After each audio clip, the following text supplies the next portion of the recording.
Hello, Sad Nation, and welcome to another episode of our Agents of Change series presented by State Farm and SAD. We're all excited that summer is finally here, but we know that this season is one of the deadliest for teen drivers. As young people take the roadways, we want to give parents the tips and the knowledge they need to keep their families safe. We're thrilled to have an all-star panel with us today. Please join me in welcoming our Agents of Change. Greg McAlpin of Arizona, Eddie Chiares of California. From Michigan, welcome Al Shattuck. Deborah Witt is here from New York. And last but not least, Cassandra Preston of Texas. Agents, SAD has always described driving as both an art and a science. They're skills you must master that will help you navigate the rules of the road and the art of driving safely. Today, we're going to look more into the skills that help make a safe driver. Let me first pose this question to the group. How can parents best help their teen master the science of driving?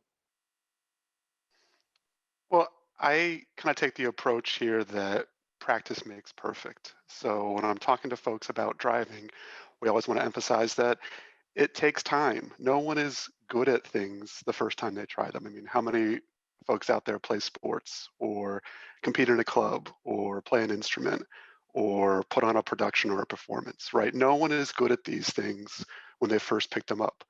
Driving is the exact same way. I mean, no one picks up a football and starts throwing touchdown passes immediately, right? No one picks up a flute and starts playing like Lizzo right away, right? So driving is the exact same way. Everyone just got their licenses. So I hate to break it to you, but you guys are all on the JV squad. You're barely on the JV squad, right? You're not playing at the varsity level yet. You're not competing at the college level yet. And you're definitely not at the pro level yet. But, and here's the hard truth, your parents are, right? They've been driving for a long time. They've put the practice in. You know, the scary part is they've been driving for as long as you guys have been alive, right? So they know what they're doing, and they're your coaches in this instance. And, you know, you should listen to them. And wait, Bailey, my parents are going to see this video, right? They're your coaches, and you should listen to what they have to say when you're learning to drive, because they've got the advice and the experience. But like I said, practice makes perfect. So take it slow, take small steps. You know, practice driving in the day before you try driving at night. Practice when it's quiet and it's not busy outside before you try driving during rush hour. You know, practice turning, practice merging, practice braking. That way, when it's game time and you're late for class and you're trying to make it to school on time, you're not going to make the mistakes that you practiced. And believe me, your parents will thank you for it. Your car will thank you for it, and I think you'll thank yourself for it. It's always best when learning a new skill to work with the master of that skill. While it can be costly, Driver's Ed offers unique opportunities for teens to learn from a skilled professional who understands the process to learning to drive. In-class education is imperative. You are with your peers learning something that is essential in life, how to drive. I still apply what I learned in class and behind the wheel today. Lastly, how awesome is it to learn how to drive with someone else's car? I know I was not the kindest while braking and using the clutch. Additionally, the car has a large student driver sign. People will be kind and understand the small mistakes you're making while learning how to drive. You know, Greg, he brought up the sports analogy already, but I want to take that and focus on that for a minute, because I think it starts with expectations. And I think we need to figure out what are the minimum expectations that we need to set as drivers, as passengers, and even parents. And when I'm talking about expectation setting, I think about like, what can we do every single time that's going to give us the best chance of success behind the wheel?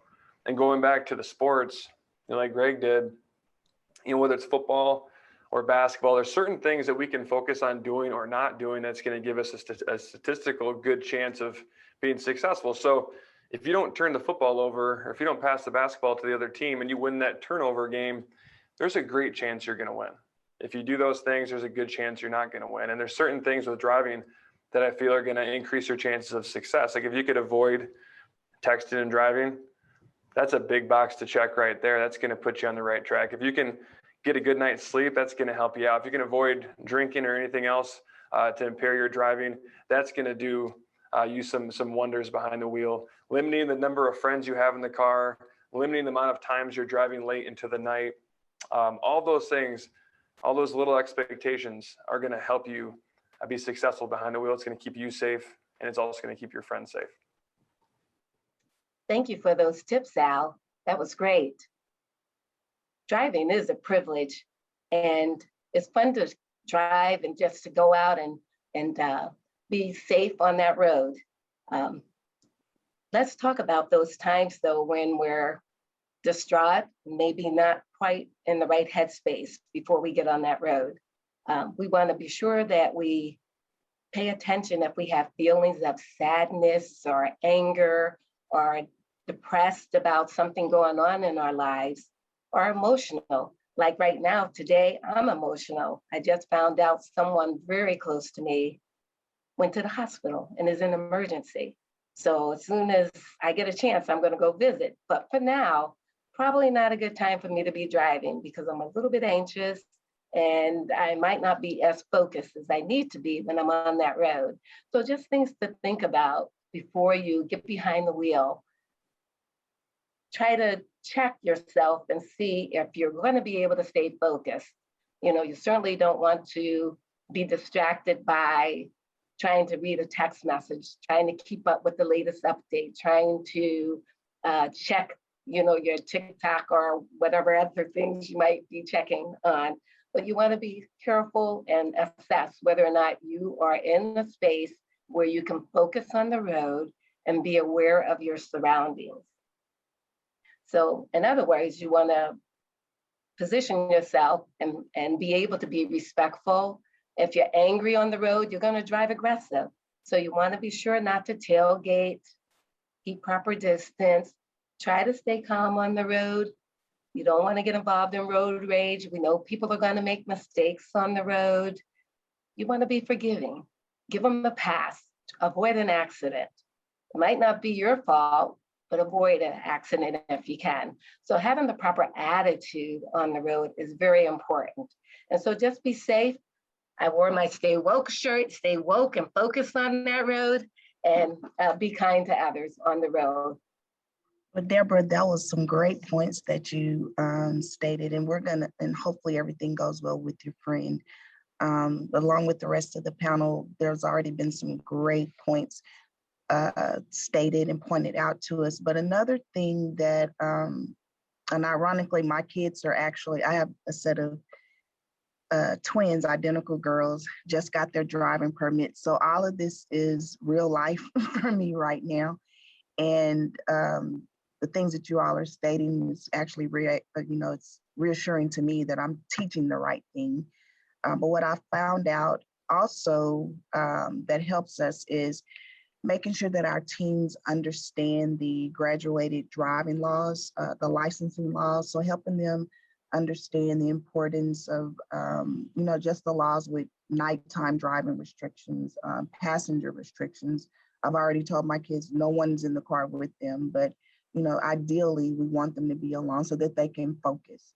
And just, knowing all those other laws that apply and helping them learn these laws will help them to approach different situations and understand how to react to those situations. So I believe talking about these skills will help our teams be ready to face the unknown of driving. Agents, these are all excellent points. Cassandra reminds me that there are concrete skills that are often overlooked in the pursuit of driver training. SAD and the National Road Safety Foundation have teamed up to create the Passport to Safe Driving, a resource to help teens and parents tackle specific skills. What are some skills you would encourage parents to practice with their teens this summer? One of the skills that I always think about when I think about concrete driving skills is how to merge onto and off of the highway. This is going to sound weird, but I always think of like the zipper merge as one of the coolest things to be a part of. It somehow like restores my faith in humanity. Like, here's all these cars like on the highway going really fast. They want to get off the highway. Here's all these cars on the on-ramp going really slow, and they want to get onto the highway. It seems like it should be chaos. It seems like it should be mayhem. It feels like there should be like 2 or 3 ambulances called to the scene, but it always works out, right? People work together, they take their turns, they proceed kind of cautiously and calmly, and everyone gets to where they need to be. Everyone gets to where they want to go. And it always just impresses me. But it doesn't, it seems like magic, but it doesn't really have to be. And when you're in the middle of it, if you don't know what you're doing, it can feel really intimidating. But like I said, it really it doesn't have to be. So the approach that I always take is one, take a deep breath and make sure you're calm. Um, Make sure you're going with the speed and the flow of traffic. And when you see an opportunity, don't force it, but take it when it's available. So I always signal first because I want to let the other drivers around me know what I'm doing. I use my mirrors, but I always also look over my shoulder. I feel like you just can't be looking over your shoulder and really just getting to see what's going on. And when it's clear, when you have your opportunity, just go ahead and merge. I mean, it looks complicated, it feels intimidating, but it really doesn't have to be. If you proceed calmly and you know what you're doing, you can successfully get onto and off of the highway.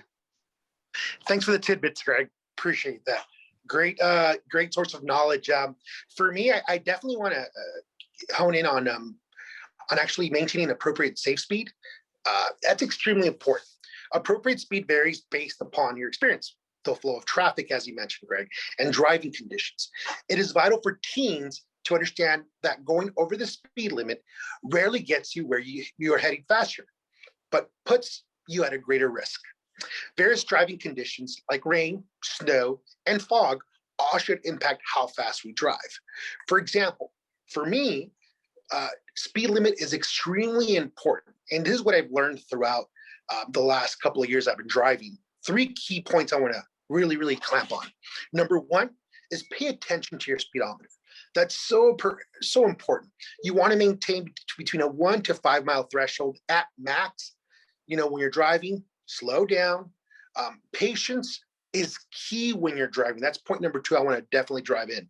Patience, because you don't want to feel rushed. If you think you need 15 minutes to get there, leave 25 minutes before, right? Because you have to consider traffic, have to consider if you're on empty, right, with gas, a lot of things to consider before leaving your destination. And lastly, I love using the 3-second rule, and I still use it to this day for my driving courses. Please count 3 seconds before the car ahead of you, so it can give you enough time to brake. That's important, right? Because you never want to rear end someone going at 70 miles an hour, going at 65 here in California, right? One of the things is give yourself 6 seconds while driving in the fog or conditions that limit your visuals. So please keep that in mind. Those are the 3 key points. Number 1, pay attention to your speedometer. Number 2, practice patience while driving. And last one, that 3-second rule will be important because I still use that to this very day. Hey, thanks, Eddie. Another thing that can impact how fast you should drive is when you drive at night. Eddie mentioned the fog and different things that reduce visibility, but nighttime driving is also one of those things. And statistically, there are way more teen crashes that happen after hours, late into the night when it's dark, than during daylight hours. And I think that's something that you need to prepare for.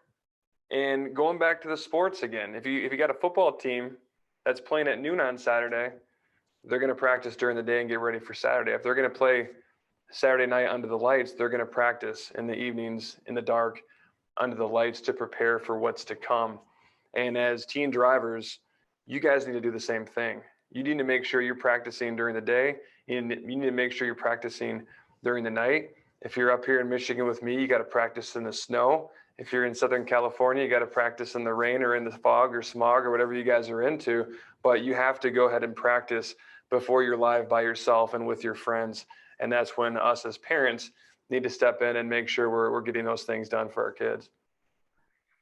Thank you for sharing, Al. So Greg already mentioned that when you're merging onto the highway, to be sure to look over your right shoulder and your left shoulder, depending on which side you're merging in from, to make sure that you're seeing what's on the sides of you. Sometimes it's difficult for a driver to see all around the car. And when you can't see an area as the driver, that's called the blind spot. And it's very common in cars because sometimes it's the headrest on the passenger side seat that's in your way, or sometimes it's the way the door placement of the column is on the side of the car that might cause you to have an area where it's difficult to see what might be there. So if there's a motorcycle there, you might not be able to see it. But there are some things that you can do to help make sure that you're covering that blind spot area. And that's by using your mirrors, your side view mirrors. So when I was teaching my daughter how to drive, and of course she went to driving school too, because I didn't have the extra brakes. I couldn't teach her all of those tricks of the trade. But when I was teaching her how to at least look and know her surroundings, we parked the second car, she was in one car, we parked the second car right in the driveway so she could set her mirrors so that she could cover the blind spot. So it's important that you use your side view mirrors, your rear view mirrors, and know and be able to see the surroundings around your car. And then there's another neat little device that you can buy called a blind spot mirror. And they fit right on your side view mirror, and they really do help widen that view for most drivers. So just a few tips on blind spots and how to cover that and be safe on the highway. Well, I want to piggyback on Eddie's comment with the safe distancing. There's nothing that we hate more than someone who doesn't know the proper distance that they should be following.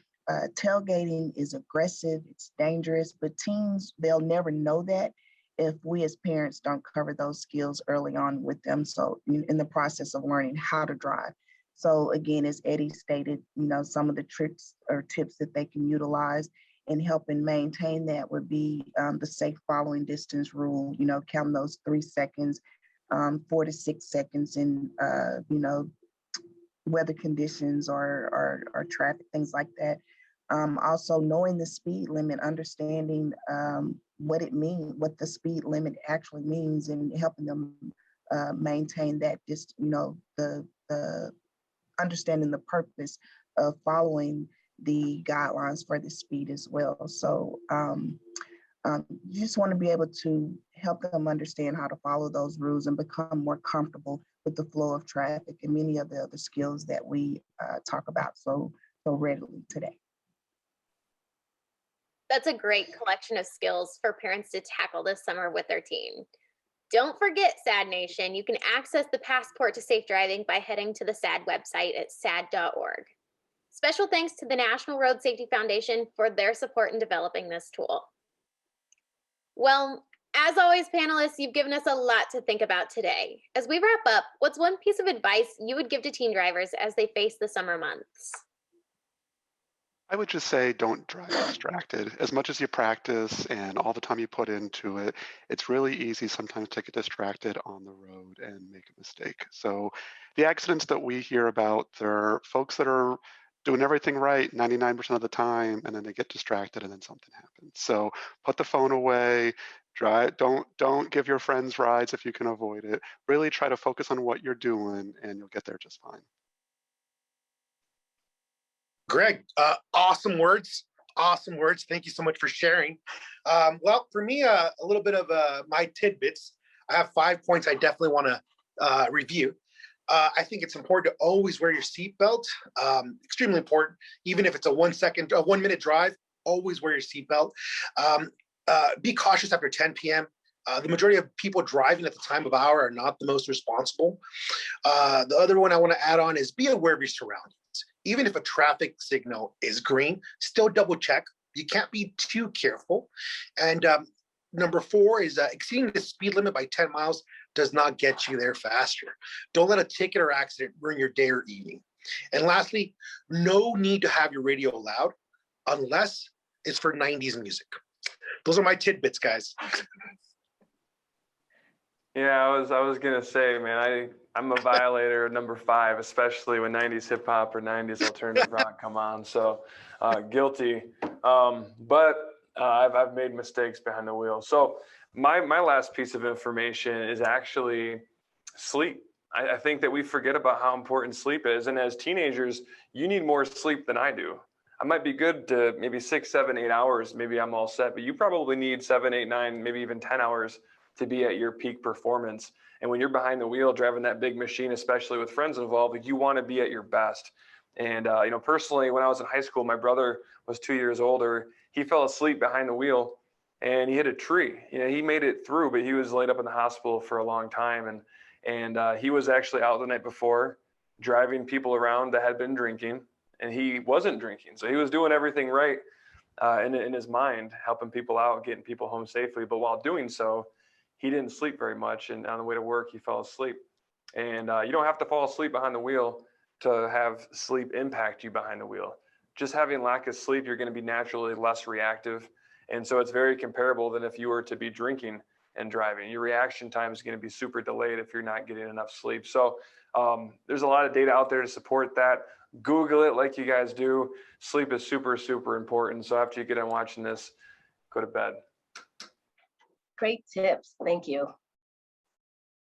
I guess I would suggest that you stay in your lane. It's so easy to take a curve short and end up in the middle of the road or across that line, or, but when you cut it short, it's easy to get in an accident that way, and head-on accidents are some of the worst. So you want to be very careful and stay in your lane. And that's just a good life lesson to know anyway, is to stay in your lane. The other thing I would share is to stop at a stop sign. It is a stop sign, not where you could roll through it. You do want to stop and observe, look both ways, look one more time, and then proceed. So those are my tips. Great. I guess one piece of advice that I would give to teen drivers, as I tell my daughters, relax. Don't feel pressured by the other drivers. Follow the rules. You know what the rules are. Just relax and take it slow. We'll get there. Do it safely, and just enjoy this moment. You have plenty of time to get there, plenty of time to learn it. So just practice, practice, practice, practice, practice, practice, and relax in the process. These are great tips all around. I again want to thank our esteemed panel from State Farm, and of course, you, Sad Nation, our followers, for helping us share the rules of the road as we celebrate what we hope to be the safest summer ever. That's all the time we have for now. Be safe every trip, every time.